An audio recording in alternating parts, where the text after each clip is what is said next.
If there's no restraint in terms of boundaries, then you notice somebody's in a marriage or relationship and still sees the need to keep in touch with their ex. Oh, that is a big lack of restraint.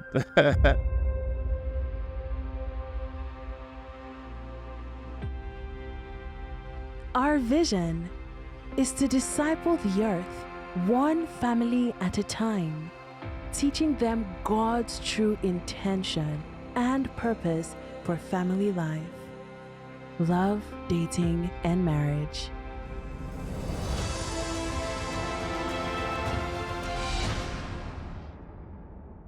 Hi there, my name is Dr. Kingsley Okonkwo, and I will welcome you to this channel and to this video. So today, we're talking about 4 behaviors that can ruin your relationship, all right?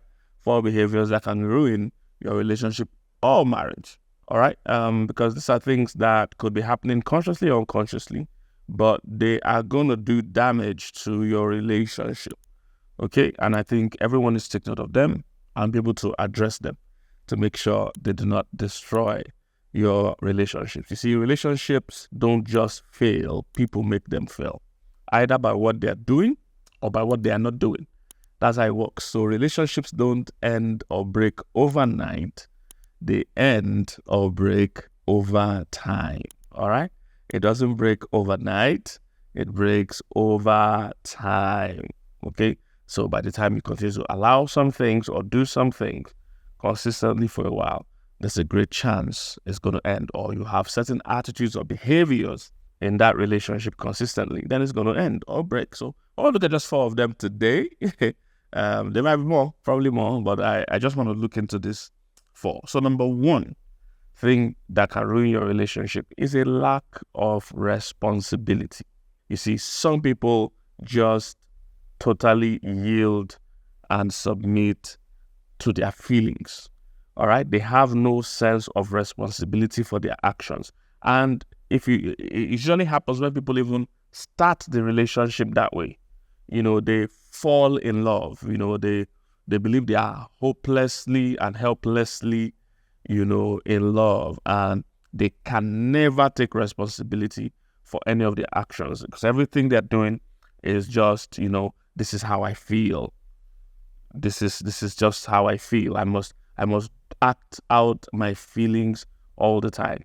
If you're going to succeed in a relationship, then you must have a sense of responsibility. You must realize that relationship's success depends on you, all right? You cannot totally surrender yourself to just any way or anyhow that you feel. You must have a sense of responsibility. So having a lack of responsibility usually can affect relationships, all right? This means I do not just act the way I feel towards my partner. All right. I do not blame somebody else for how things are in my relationship. I take the responsibility for whatever is going on. Okay. It's very, very important. So number 1 is a lack of responsibility, elevating your feelings above your better sense of judgment. You just feel, you know, I don't feel in love right now. I don't feel like talking to you. I don't feel like. Once you are totally surrendered and yielded and submitted to your feelings, you're not going to make it. All right? You're likely not going to make it.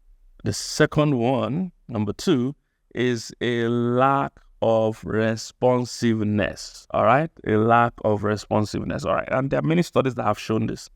That one of the things that can either make a relationship work or not work is how you respond, your responsiveness. In fact, they call it a bid for connection, all right? People like Gottman and the rest have done great studies on this, but I've always known this, you know, how you react whenever your partner is reaching out for a bid. They call it a bid for connection. So every time in a marriage or relationship, your partner is seeking to connect with you by their little actions, and how you respond to them at that time will, to a great extent, determine if that relationship will work. So what do I mean?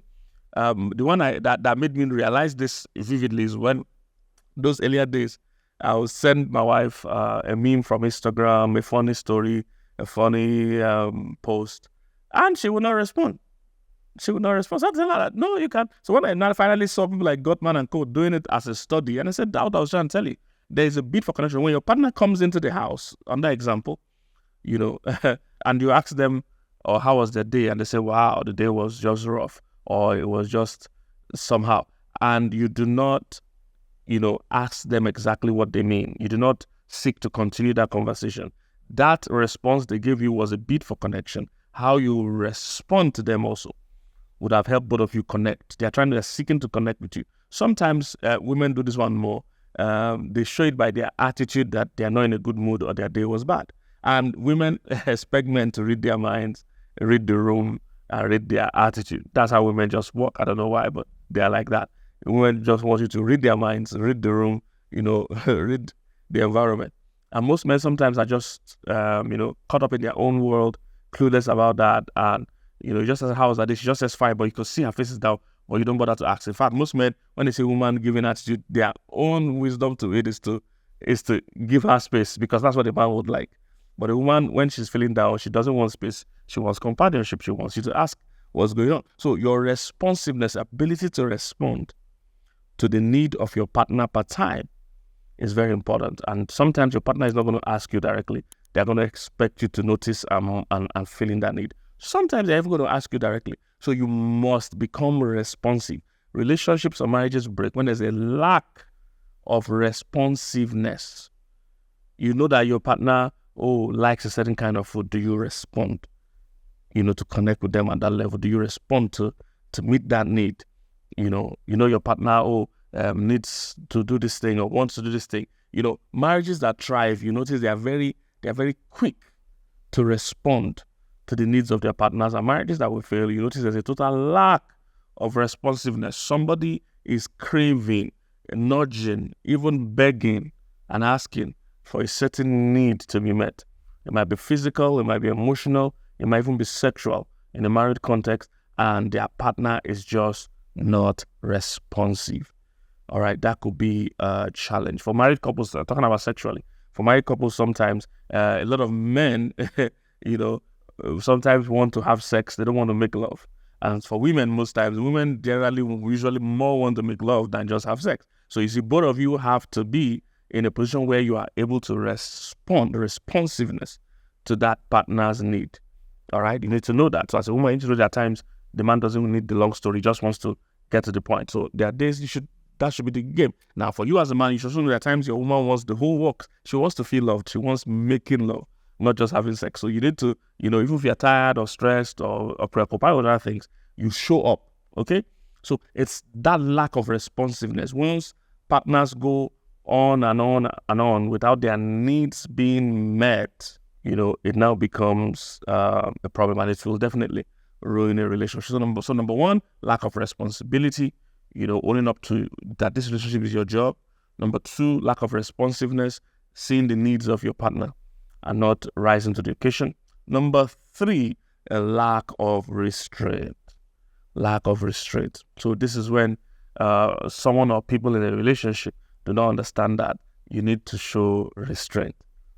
In a relationship, managing your emotions is crucial. So you can't get angry to the point where anything is allowed or anything goes, as we normally say it. Where I've seen people that once they're in an argument or they're quarreling, there's nothing off the table. There's nothing off limits for them. So they use all kinds of words on their partner that they're going to sleep with on the same bed tonight, on the person that is going to prepare the food they're going to eat tonight. All kinds of words, totally no limits. It's always a big shock for me, the kind of language I see some couples use on each other. Fool, bastard, as I normally say, idiot, bloody fool. Your mother didn't train you well. You're a big fool. I mean, how? If in a relationship or marriage where there is no restraint, where anger is allowed to go to any length, insults and abuse goes to any length, those kind of relationships usually will not last. There has to be restraint. Another form of restraint is also boundaries. If there's no restraint in terms of boundaries, then you notice somebody's in a marriage or relationship and still sees the need to keep in touch with their ex. Oh, that is a big lack of restraint. Yeah, he's my close friend, my business partner. There must be restraint. You can't keep in touch with your ex.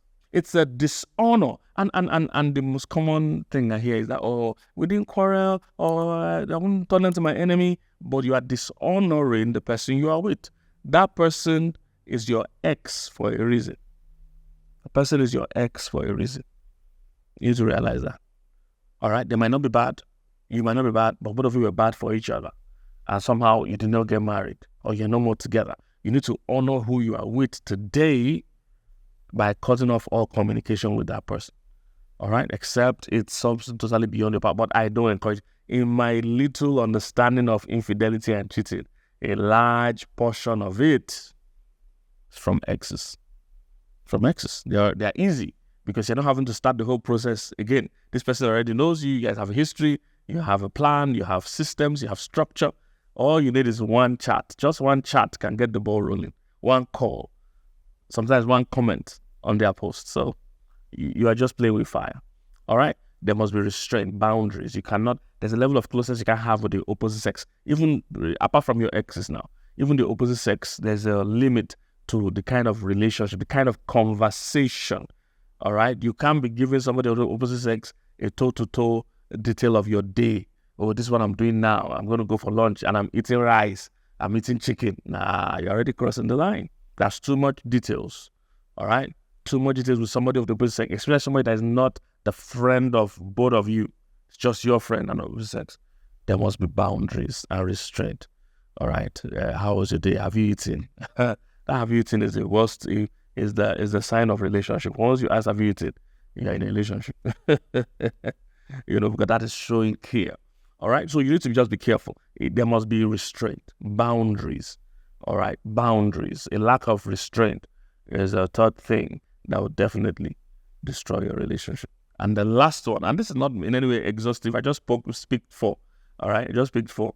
The last one is a lack of resolution. Another thing that can break a relationship is when both of you or one of you are used to quarreling or having disagreements that are unresolved. You keep and pile unresolved conflict continuously. Very soon, you see, almost everything impacts a relationship either positively or negatively. There's hardly a neutral event in a relationship. One is either building a bond or building the gap. That's how it works. One is building the bond or building the gap. So you need to be conscious to identify that this activity, this thing that happens between us all the time, is it helping or is it causing trouble? So even scientifically, they found out if you have a negative interaction with your partner 5 times, the ratio is 5 negative interactions before you have 1 positive one, so that marriage is going to end in divorce. That's what the statistics say. If you have 5 negative interactions, that means in a day, if your interactions, 5 of it, you have 5 consecutive that are negative before you have 1 positive one. So the numbers are not good. You are most likely going to end up divorced or broken up.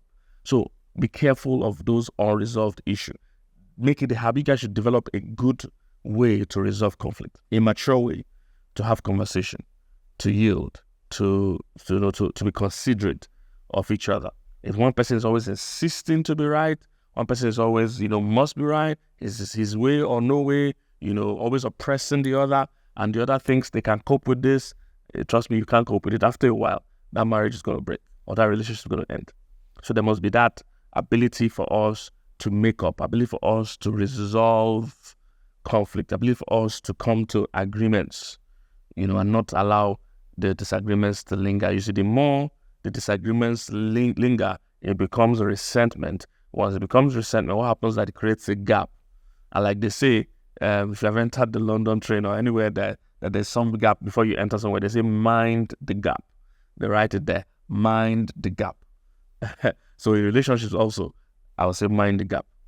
All right? I'll say mind the gap, because that gap, as it keeps spreading, other things will fill the gap. All right? So be careful.